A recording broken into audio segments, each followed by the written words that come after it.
मित्रांनो, माझे नाव आकाश आहे। आज मी आपल्याला माझ्या सख्या काकू सोबत घडलेली घटना सांगणार आहे। माझी काकू 32 वर्षाची आहे। मी काकूकडे नेहमीच सुट्ट्यांमध्ये आणि मोकळ्या दिवसात जायचो। ही गोष्ट खरी आहे की आजपर्यंत मी कधीच ते केले नव्हते। झापूक-झुपूक व्हिडिओ मी पाहायचो, पण आपल्या परिवारातल्या कोणत्याही महिलेला मी त्या नजरेने कधी पाहिले नव्हते। ही गोष्ट काही दिवसापूर्वीची आहे। नेहमीसारखाच मी माझ्या काकूच्या घरी गेलो होतो। त्यांच्या घरी माझे काका, काकू आणि त्यांचा मुलगा असे तिघे राहतात। जेव्हा मी घरी पोहोचलो तेव्हा काकीने दरवाजा उघडला। मला पाहून ती नेहमीसारखीच खुश झाली आणि मला प्रेमाने आतमध्ये घेतले। काकी म्हणाली, "आकाश, फार दिवसानंतर आलास तू." मी म्हणालो, "काकी, कामातून थोडाही वेळ मिळत नाही। आता आलो ना तर काही दिवस मी इथेच थांबतो तुमच्याजवळ." काकी म्हणाली, "हो बेटा, हे तर तुझंच घर आहे। आरामात काही दिवस येथेच थांब आमच्यासोबत." मी विचारले, "आणि बाकी सर्व कुठे आहे? कोणी दिसत नाही आहे." मामी म्हणाली, "तुझे काका तर कामाच्या निमित्ताने बाहेर गावी गेले आहे। ते 7-8 दिवसांनी वापस येणार। आणि तुझा भाऊ कॉलेजच्या टूरवर गेला आहे। रात्री उशिरापर्यंत येईल वापस। तू फ्रेश होऊन आराम कर." मी होकार देऊन तिथून उठलो आणि माझ्या भावाच्या रूममध्ये गेलो। रूममध्ये जाऊन कपडे चेंज केले आणि बाथरूममध्ये फ्रेश होऊन परत बेडवर आलो। तेवढ्यात काकी आली आणि म्हणाली, "आकाश, मी आंघोळ करायला जात आहे, तू आराम कर। घरी कोणी आले तर पहा." मी म्हणालो, "हो काकी, तुम्ही आंघोळ करा, मी लक्ष ठेवेन." काकी आंघोळ करायला गेली आणि मी तिथेच बसून राहिलो। थोड्याच वेळात मला व्हिडिओ पाहायची इच्छा व्हायला लागली।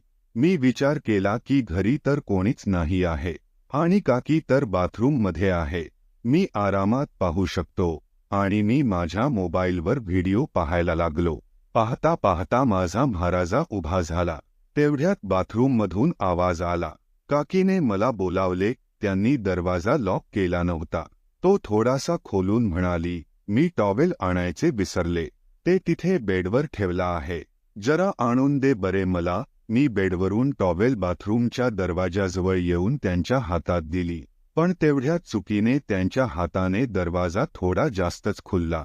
त्यांनी माझ्या हातातली टॉवेल घेतली आणि पटकन दरवाजा लावला। पण त्या काही सेकंदात मला माझ्या सख्या काकीच्या पूर्ण अस्तित्वाचे दर्शन झाले होते। माझा महाराजा तर आधीपासूनच उभा होता। मी लगेचच बेडवर परत आलो। काही वेळानंतर काकी टॉवेल लपेटून बाहेर आली।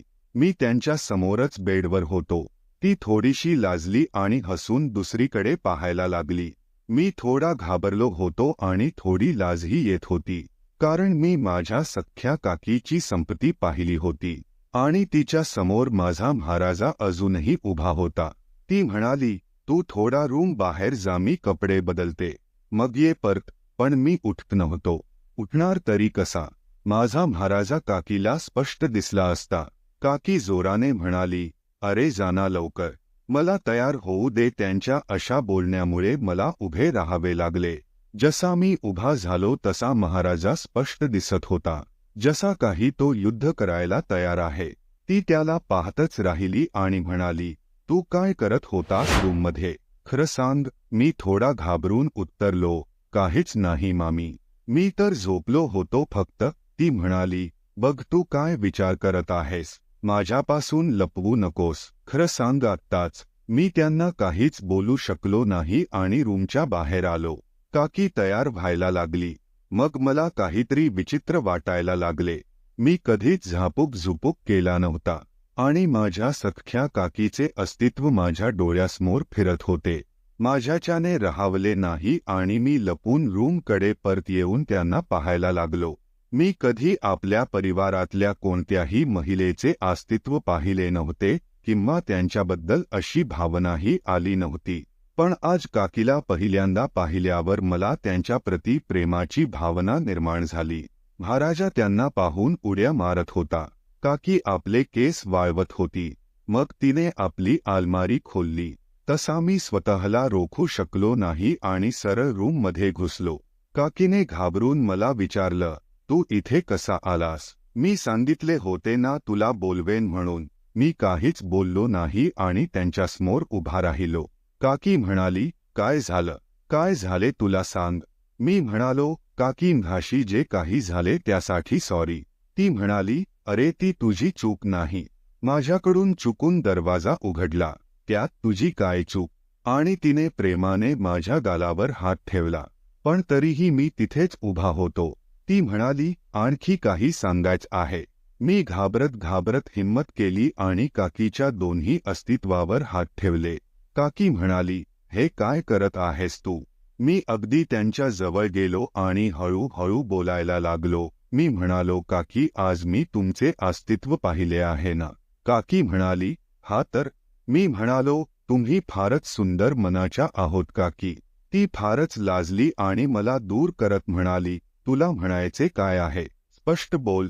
मी म्हणालो, काकी मी तुम्हाला नेहमीच पाहिले आहे, पण आज त्या रूपात पहिल्यांदाच पाहिले आहे. तर पुन्हा एकदा पाहायचे माझे मन होत आहे. काकी म्हणाली, अरे मी तर तुझ्या आईसारखी आहे. हे तू काय म्हणत आहेस? मी त्यांचा हात पकडून त्यांना प्रेमाने नवायला लागलो. मी माझ्या हातात तिचे हात घेऊन होतो.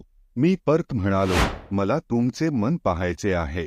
तीही थोडी घाबरायला लागली होती. ती विचार करत असावी की आपल्या मुलासारख्या सोबत असे कसे करू शकणार.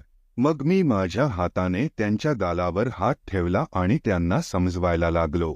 मी म्हणालो, काकी ही गोष्ट आपण कुणाला सांगायची नाही. फक्त पाहायचे तर आहे काकी. पण ती मला समजवत होती. ती मानतच नव्हती. मग काकी म्हणाली, पण एका अटीवर. मी विचारले, सांगा अट. काकी म्हणाली, तुही जर मला साथ दिली तर. मग मी तयार झालो. नंतर काकी माझ्यासमोर होती. माझी नजर हटत नव्हती. त्यांना पाहून महाराजा चांगलाच उभा झाला. काकी म्हणाली, काय करत आहेस? मी म्हणालो, काकी तुम्हाला झापूक झुपूक फार मन होत आहे. काकी तयार झाली आणि मला माझ्या मनासारखे करायला दिले. काकी म्हणाली, हे सर्व कुणाला माहिती झाले नाही पाहिजे. मी त्यांना विश्वास दिला. तो फारच छान, सुखद अनुभव होता तो. आम्ही संध्याकाळपर्यंत स्वप्नाच्या दुनियेत राहिलो. संध्याकाळी 7 वाजता काकीने रात्री जेवण बनवण्यासाठी किचनमध्ये गेली. जेवण झाल्यावर काकीने मला उठवले आणि आम्ही दोघांनी सोबतच जेवण केले आणि टीव्ही पाहत सोफ्यावर बसलो. मग थोड्या वेळाने मामाचा मुलगा कामावरून घरी आला आणि आम्ही गप्पा मारायला बसलो. मी त्याला बोलत असताना त्याच्या प्रेमाबद्दल विचारले. तो म्हणाला, आज माझ्या कॉलेजमध्ये एका मुलीशी मी प्रेम करायला लागलो आहे. रोज तिला फक्त 5 मिनिट उशीर व्हायचा, त्यामुळे तिची बस सुटायची. मग 15 मिनिट नंतर पुढची बस यायची, ज्यामुळे तिला रोज कॉलेजला पोहोचायला उशीर व्हायचा. मी ठरवलं होत की आज तिला माझ्या मनातले सांगायचे. त्यामुळे आज त्याप्रमाणे बस स्टॉपवर पोहोचलो. बसमध्ये चढणाऱ्यांची गर्दी झाली होती. ती त्याच गर्दीत घुसून चढण्याचा केविलवाणा प्रयत्न करू लागली. त्या गडबडीत तिचा पाय तिच्याच ओढणीत अडकला व ती तोल जाऊन खाली पडणार होती. इतक्यात अचानक मी तिला धरून पडण्यापासून वाचवले. ती अर्धी बस बाहेर लटकलेली होती.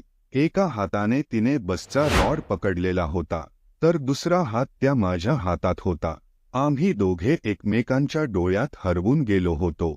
जणू पाहता क्षणी एकमेकांच्या प्रेमात पडलो होतो. नजरेला नजर भिडत असतानाच, चला आता राहिलेली प्रेमकहाणी बसमध्ये पूर्ण करा असे म्हणून कंडक्टरने खाडकन बेल वाजवली. तेव्हाच आम्ही भानावर आलो. ती तर लाजून गोरीमोरी झाली आणि हसू दाबतच बसमध्ये शिरली. पायरी चढून वर जाताना तिने एक नजर माझ्याकडे टाकली. तेव्हाही तिच्या चेहऱ्यावर ते मधाळ हास्य कायम होते. म्हणूनच भाऊ, मी तिच्या प्रेमात पडलो आहे. उद्याचा दिवस कधी येईल आणि मी तिला कधी भेटेल असे होतं. तेवढ्यात काकी आली आणि म्हणाली, तुमच्या भावाभावात कसल्या गप्पा चालू आहे? मी म्हणलो, काही नाही काकी, आता आपल्या घरात अजून एक नवीन सदस्य येणार आहे. काकी तू तयारी कर असे म्हणाल्यास काकी हसली आणि किचनमध्ये गेली. मी भाऊला म्हणालो, उद्या मी पण तुझ्या बरोबर येतो कॉलेजला. तो म्हणाला, खरंच का भाऊ? दुसऱ्या दिवशी मी त्याला खूप मदत केली आणि काही दिवसात पण काका घरी आले. काका आणि मी तिच्या घरी जाऊन त्याच्या लग्नासाठी हात मागितला. थोड्याच दिवसानंतर त्यांचे लग्न झाले. काकी पण आता खूप खुश होती. आता पुढे काय झाले ते जाणून घ्या पुढच्या भागात. मित्रांनो, तुम्ही अजून पण या चॅनेलला सबस्क्राईब केले नसेल तर करा. आणि आजची कथा तुम्हाला कशी वाटली ते नक्की कळवा. या कथेतील सर्व पात्रे आणि घटना काल्पनिक आहे. त्याचा कोणाच्या जीवनाशी, धर्माशी किंवा समाजाशी काहीही संबंध नाही. जर तो कोणाच्या आयुष्याशी संबंधित असेल तर तो योगायोग समजला जाईल. कोणाच्याही भावना दुखावण्याचा आमचा हेतू अजिबात नाही. धन्यवाद.